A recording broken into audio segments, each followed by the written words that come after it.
யாருடைய தாகமாக இருந்தாலும் அதை தீர்த்து வைப்பதுதான் தந்தையனின் கடமை. எந்த படம்? ஆயிரத்தில் ஒருவன். இங்க நிறைய புரட்சி தலைவர் ரசிகர்கள் வந்திருப்பீங்கன்னு நினைக்கிறேன். இங்க வாத்தியாரா நடிக்கிறது எங்க வீட்டு பிள்ளை சூர்யாவும் கார்த்தி எங்க வீட்டு பிள்ளை. எங்க வீட்டு பிள்ளை வாத்தியாரா நடிக்கிறது எனக்கு ரொம்ப சந்தோஷம். தம்பி ஞானவேல் ராஜா, தம்பி கலை உலக மார்க்கண்டேயன் சிவகுமார் அவர்கள் அண்ணன் சொன்ன அடிச்சு போடுவாங்க. நீங்க சின்ன பையன் மாதிரி இருக்கிறீங்க, உங்களை போய் நான் எப்படி அண்ணன் சொல்றது? நலன் குமாரசாமி அவர்கள் டைரக்டர். அத்தனை பேருக்கு தம்பி ஆனந்தராஜ் உட்பட அனைவருக்கும் என்னுடைய வணக்கம். கார்த்தியின் ரசிக பெருமக்களுக்கு என்னுடைய மனமார்ந்த வணக்கம், நன்றியை தெரிவித்துக் கொள்கிறேன். இது பாருங்க, நான் தீவிர வாத்தியார் ரசிகர். நான் இந்த படத்துல வில்லன்.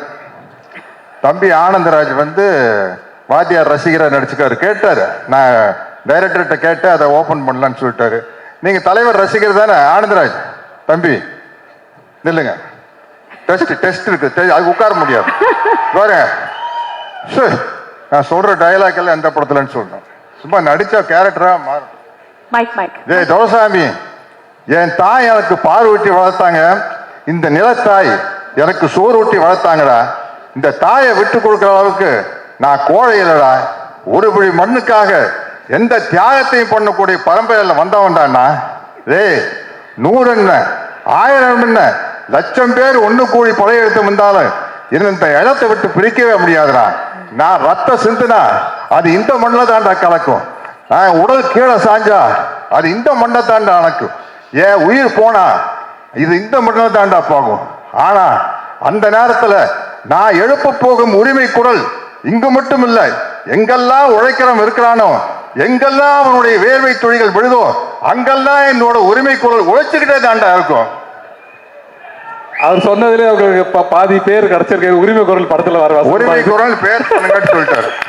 சரி, இது அவர் துப்பாக்கி சூடு வாங்கினதுக்கு அப்புறம், துப்பாக்கியால சுடுறதுக்கு முன்னாடி ஒரு அவருடைய வாய்ஸ் இருக்கு தெரியுமா? சொல்லுங்க. ஒரு படத்துல அஞ்சலி தேவி அம்மா ஒரு சர்வாதிகாரி ராணி, அவங்க தலைவர் வந்தோன்னு அவங்க மேல கத்தி எடுத்து வீசிடுவாங்க. அப்ப தலைவர் பேச ஒரு வசனம், என்னை கொல்ல இருந்தீர்களே, அதே கத்தி உங்களையும் கொல்லும் என்பதை மறந்து விட்டீர்கள். குறிவைத்தால் தவற மாட்டேன், தவறுமானால் குறிவைக்க மாட்டேன். வழிமுடி வீழ்ந்தது. மகாராணியரை வீழ்த்துவது சுலபம் என்பதற்கு அறிகுறியாக. ஆனால் ஆத்திரக்காரன் அல்ல கரிகாலன், அவன் கேட்கும் நீதியை நின்று நிதானமாகத்தான் கேட்பான். இது மகாதேவி மர்மயோகி. வாய்க்கு வந்ததுல அடிக்கூடாது. சரி சரி, படிச்சிருக்கேன். சரி, இதை சொல்லுங்க. படையிலே சேர்ந்தேன் மக்களுக்கு பணிபுரிய, நாட்டை காக்க சேர்ந்த பின்பு அறிந்தேன், ஆற்ற வேண்டிய படை மக்களை ஆள வைத்தது, வாழ வைக்க வேண்டிய படை மக்களை மாள வைத்தது என்று உங்கள் ஆட்சியின் கொடுமைகள் அனைத்தையும் கண்டேன். ஆதரவற்ற மக்கள் துடிப்பதையும் பார்த்தேன். மக்கள் அழுத கண்ணீர் ஆரண பெருகும். சண்டை வேண்டாம், உணவு வேண்டும், வாழ்வு வேண்டும் என்று அலறுவார்கள். அவர்களை அழிக்க சொல்லுவார் தளபதி. அணைக்கத்தாவும் மனசாட்சி. உள்ளம் குடித்தது, உதிரம் கொதித்தது. ஏன் இப்படி? எதற்காக? நடக்கலாமா? சரிதானா? இவைகளை எனக்குள் நானே கேட்டுக்கொண்டேன். ஒரே ஒரு முடிவுக்குத்தான் வந்தேன்.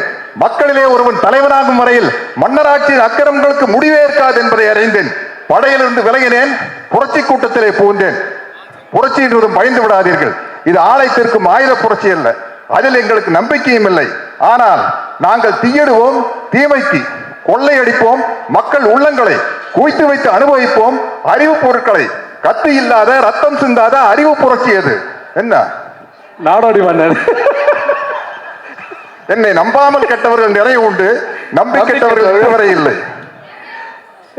அது நாடோடி மன்னர். சரி, மனோகர் சார் கேட்பார் வாத்தியார் பார்த்து, நிலைத்து நிற்கும் என் அதிகாரத்தின் ஆழம் புரியவில்லை உனக்கு. உங்கள் அதிகாரம் என்ன சிறப்பதிகாரமா? என்றென்றும் நிலைத்திருப்பதற்கு. அது 1001 படத்தை சோசியல் டயலாக். வீட்டுக்குறையில ஒட்டடை படிக்கணும்னு யாருமே ஆசைப்படுறது இல்லை, அது தானா படியுது. வாழ்க்கையில வர துன்பங்களும் அப்படித்தான். அத நாம தான் நம்ம மன உறுதியால போகணும். இது எதுல இருக்கு? நான் கேட்டு சொல்றேன். கேட்டு சொல்றேன். இல்ல இல்ல, சந்திரோதயம். ஓகே, பரவாயில்ல, பொழைச்சு போங்க. நல்ல பேரை வாங்க வேண்டும் பிள்ளைகளே, for one moment சத்யராஜ் சாருக்காக ஒரு மிகப்பெரிய கைதட்டல் கொடுத்துடலாம். This is iconic sir. நீங்க மிகப்பெரிய வாத்தியார் ரசிகர்னு எங்களுக்கு தெரியும். ஆனா இவ்வளவு பெரிய வாத்தியார் ரசிகர் அப்படின்றது வேற லீக் சார். மன்னிக்கணும், நான் வந்து எம்ஜிஆர் ரசிகர் அவருன்னு சொல்லிட்டேன். அவர்கிட்ட இருந்து கர்லா கட்டைய வந்து வாங்கினவர் இவர் தான். ஆனா இந்த கர்லா கட்டையை கொடுத்தது என்கிட்ட தான். அவர் வந்து எப்படி ஒருத்தர் துப்பாக்கி கொடுத்துட்டு போனாரோ அதே போல இவர் கர்லா கட்டையை கொடுத்துருக்காரு சார். அது இப்ப அவுட் ஆஃப் போர்ஷன் சார். அது கர்லாக்கட்டை வாங்கின கதை. நான் வாத்தியாரை பார்க்க தோட்டத்துக்கு போனேன். போனோன்னே உங்களுக்கு என்ன வேணும் அப்படின்னு கேட்டார். அண்ணா ஒன்றும் வேண்டாண்ணே, எப்போ வேணாலும் உங்களோட வரேன், பார்க்குற போகிறேன், அது போதும்ண்ணே. இல்லை ஏதாச்சும் கேளுங்க அப்படின்னாரு. அண்ணா நீங்கள் எக்ஸசைஸ் பண்ணுற ஒரு தம்பிள்ஸ் இருந்தால் கொடுங்க, நல்லா பெருசாக கேளுங்க அப்படின்னு. ஐயோ பெருசாக நீங்கள் எனக்கு ஏதாச்சும் பண்ணாலும் அதை வச்சு எனக்கு என்ன பண்ணுறதுன்னு தெரியாது, ஒரு தம்பிள்ஸை கொடுங்கண்ணே போதுன்னு வாங்கிட்டு கேட்டால் ஒரு கரலாக்கட்டை கொண்டு வந்து கொடுத்தாரு. அதை தூக்கிட்டு வந்துட்டேன். என்ன வெயிட் தெரியுமா? பட்டிக்காட்டு பூனையால சுற்றி இருப்பாரு. பயங்கர வெயிட்னா அது. White pant, red shirt, black belt, அந்த படத்துல ட்ரெஸ். ஆமா ஆமா சார். என்ன சார் இப்படி அணுவணுவா ரசிக்கிறீங்க? ரொம்ப அரக்கத்தனமான ரசிங்க, பக்கத்திலேயே வர முடியாது. இங்க வர நாங்க யாரும் அட்டெம்ப்ட் கூட பண்ணல சார். பட் அந்த ரசிகர் இந்த திரைப்படத்துல அவ்வளவு முக்கியமான 1958 ஆகஸ்ட் மாசம் 22ஆம் தேதி பாருங்க டேட்டோட. 64 பொங்கலுக்கு வேட்டைக்காரன், 65 பொங்கலுக்கு எங்க வீட்டு பிள்ளை, 66 பொங்கலுக்கு அன்பே வாழ்ந்தவர் கோடி மறைந்தவர் கோடி. சத்தியமா தெரியல சார். எல்லா சார்பா தான் சார் சொல்றேன். இது வேற லீக் சார். இது மாதிரி வரவே முடியாது. எல்லா படத்து வசனம் தெரியும், மத்தவங்க எல்லாம் பேசணுங்கிறதுக்காக விட்டு வச்சுட்டு போறேன். ஒரே ஒரு வாத்தியார் தான், புரட்சி தலைவர் எம்ஜிஆர் தான். எனக்கு என்ன மகிழ்ச்சினா வேற யாரும் அந்த வாத்தியார்னு கேரக்டர் நடிக்காம எங்க வீட்டு பிள்ளை 1000ல் ஒருவன் கார்த்தி நடிக்கிறது. உண்மையில சொல்றேனுங்க, ஏதோ கார்த்தியா இருந்தங்காட்டி நாங்கெல்லாம் விட்டு போனா போதும் 1000ல் ஒருவன் அப்படிங்கிற டைட்டிலுக்கு. வேற யாராச்சும் எடுத்திருந்தாங்கன்னா குப்பு குப்பு குப்பு குப்புன்னு எரிஞ்சிருக்கு. இது நம்ம ஆளா போனங்காட்டி சரிப்பா நம்ம கார்த்தி தான்ப்பா 1000ல் ஒருவனை நடிச்சுட்டு போட்டுப்பா அப்படின்னு விட்டா. பரவாயில்ல, நிறைய இடத்துல பாஸ் ஆயிட்டீங்க. ஆமா, ஒரு லவ் சீன் டைலாக் சொன்னா தெரியுமா? வேண்டாம், இல்ல நல்ல சீனு. நமக்கு ரொம்ப தூரம் வேண்டாம். 1000ல் ஒருவன்ல புரட்சி தலைவர் எம்ஜிஆர், புரட்சி தலைவர் ஜெயலலிதா அவர்கள் பக்கத்துல உட்கார்ந்து இருப்பாங்க. 2 பேருக்கு ஒருத்தர் மேல ஒருத்தருக்கு பிரியம் இருக்கும். பட் ஒரு லேடிஸ்க்கு ஒரு வெக்கம் இருக்கும்ல, கட்டி பிடிக்கலாம்னு ஆசை இருந்தாலும் வெக்கத்தோடு இருப்பாங்க. அப்ப அந்த அலை அடிச்சு போட் ஆடணும்னா ஜெயலலிதா மேடம் வந்து வாத்தியார் மேல விழுந்துருவாங்க. விழுந்தோன்னு பொல்லாத அலை அப்படிம்பாங்க. வாத்தியார் நம்மை புரிந்து கொண்ட அலை. அது வந்து திருமணம் ஆன பிறகு உள்ள பேசுற வசனம் அது. கப்பலுக்கு அடியில். ஓகே, மற்றவங்க எல்லாம் பேசணும். இத்துடன் எனது இல்ல ஐயா, வாத்தியார் மேல இவ்வளவு பிரியம் வச்சிருக்கீங்க நீங்க. இங்க ஒரு சில கேள்விகள் அவரும் கேட்கணும்னு ஆசைப்படுறேன். வாங்க வாங்க கண்ணு வாங்க. அங்க வரணுமா சார்? நீ கண்ணு அந்த கண்ணு இல்ல சார். சரி சரி. தம்பி சத்யராஜ் எப்படி இருக்கீங்க? அண்ணா நல்லா இருக்குண்ணே, ரொம்ப நல்லா இருக்குண்ணே. உங்க ரசிகருக்கு நல்லா தாங்கண்ணே இருப்பாங்க. ரொம்ப மகிழ்ச்சி. இந்த படத்துல தம்பி கார்த்தி என்ன மாதிரியே நடிச்சிருக்காரு. அதை பத்தி நீங்க தான் சொல்லணும். ஏன்னா நீங்க தான் என்னோட ரத்தத்தின் ரத்தம். சொல்லுங்க அண்ணா. கார்த்தி வந்து முதல் படத்திலேயே பல அவார்டை வாங்கிட்டாரு, பருத்தி வீரன் அப்படின்னு.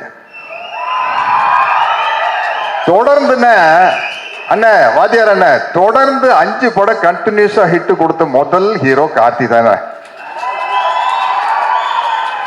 அந்த சந்தோஷம் இருக்குண்ணே. இல்லாட்டின்னா உங்க கேரக்டர் எடுத்து நடிச்சு பண்றதுக்கு வந்து ஒரு பெரிய தைரியமான, எங்களை மாதிரி உங்களுடைய வெறித்தனமான ரசிகர்கள்லாம் கோச்சுக்கும் இல்லையா. பட் கார்த்தி வந்து ரொம்ப ஹோம்ஒர்க் பண்ணி எங்கிட்ட நிறைய டவுட் கேட்டிருக்காரு. பஞ்சு டைலாக் எல்லாம் சொல்லி கொடுத்துருக்கிறேண்ணே. கண்டிப்பா உங்க பேரை தம்பி கார்த்தி அருமையா காப்பாற்றுவார். அதனாலதான் அவர் 1000ல் ஒருவன். அண்ணா வாழ்க்கைக்கு ஒரே ஒரு தத்துவம், நீங்க சொன்ன டைலாக் போதுண்ணே. நான் என் பிறந்தேன்ல மேஜர் சுந்தரராஜ் உங்களை பார்த்து கேட்பாரு, உங்க கொள்கை தான் என்ன அப்படின்ட்டு. அழறவனை சிரிக்க வைக்கணும், சிரிக்கிறவனை சிந்திக்க வைக்கணும். இதுக்கு மேல என்னென்ன டைலாக் வேணும்? ரொம்ப மகிழ்ச்சி. அதாவது நீங்க என்ன மிகப்பெரிய ரசிகர்னு எல்லாருக்கும் தெரியும், மக்களுக்கும் தெரியும். ஆனா எந்த திரைப்படத்துல என்ன பார்த்து நீங்க ரசிகனானீங்கன்னு நான் தெரிஞ்சுக்கலாமா? அண்ணா நான் வந்து 10ஆம் கிளாஸ் படிக்கல தானே 1964 பொங்கலுக்கு வேட்டைக்காரன் படம் வந்தது. அந்த படம் பார்த்ததுல இருந்து உங்களுடைய தீவிர ரசிகன் ஆயிட்டுனேன். அந்த படத்துல வர பாடல் வரிகள் ஒண்ணு போதுனே எங்களை எல்லாம் வழி நடத்துறதுக்கு, இங்க இருக்கிற அத்தனை பேரையும் வழி நடத்துறதுக்கு அந்த பாடல் வரிகள் போதும்னே. மாபெரும் சபைகளில் நீ நடந்தால் உனக்கு மாலைகள் விழ வேண்டும், ஒரு மாற்று குறையாத மன்னவன் இவன் என்று போற்றி புகழ வேண்டும். அது போதுனே தம்பி, பாட்டையும் விட்டு வைக்கலையா நீ? அதுமே அப்புறம் நான் கொடுத்த அந்த கடலா கட்டைய இன்னும் பத்திரமா வச்சிருக்கியா? ஆமாண்ணா வச்சிருக்கேண்ணே. ஆனா என்னன்னா நீங்க கொடுத்தப்போ அந்த கடலா கட்டை எடுத்து எக்ஸசைஸ் பண்ணிட்டு இருந்தேண்ணே. இப்ப I am 71, அதனால கொஞ்சம் கேர்ஃபுல்லா அதை தூக்கி சுத்தணும்னா சைடு கலண்டுருச்சுன்னா வம்பா போயிடும். ஆனந்தராஜுக்கு வேட்டு வைக்கலான்னு கொடுத்தேன்னே, தம்பி தப்பிச்சுட்டாப்லன்னு நினைக்கிறேன். எடுத்து சுத்தினீங்களா படத்துல? சரி சரி, மிக்க நன்றி. ஓகே. கட்டப்பாவுக்கு கடலா கட்டை சுத்ததெல்லாம் ரொம்ப ஈஸி. கட்டப்பாக்கு கரலா கட்ட சுத்ததெல்லாம் ரொம்ப ஈஸி. என்னுடைய மனமார்ந்த வாழ்த்துக்கள் தம்பி. நீங்க மிகப்பெரிய உயரத்துக்கு வந்துகிட்டே இருக்கணும். என்னுடைய மனமார்ந்த வாழ்த்துக்கள். அண்ணா, கட்டப்பா படத்துல எனக்கு கேரக்டருக்கு பேர் வந்ததுக்கு ஒரு முக்கியமான காரணம் உங்க ரசிகரா இருந்ததுனால தானே. அதனால தானே சின்ன வயசுலயே 2 கையிலையும் சிலம்ப சுத்தி பழகிட்ட, கத்திச்சண்டை எல்லாம் பழகிட்ட. அதனால தானே எனக்கு கட்டப்பாவை நடிக்கிறது ரொம்ப ஈஸியா இருந்தது. இந்த நேரத்துல உங்களுக்கு நான் நன்றியை சொல்லிக்கிறேன் கட்டப்பாவை நடிச்சதுக்கு. வாத்தியார, தேங்க்யூ வாத்தியார. Wow.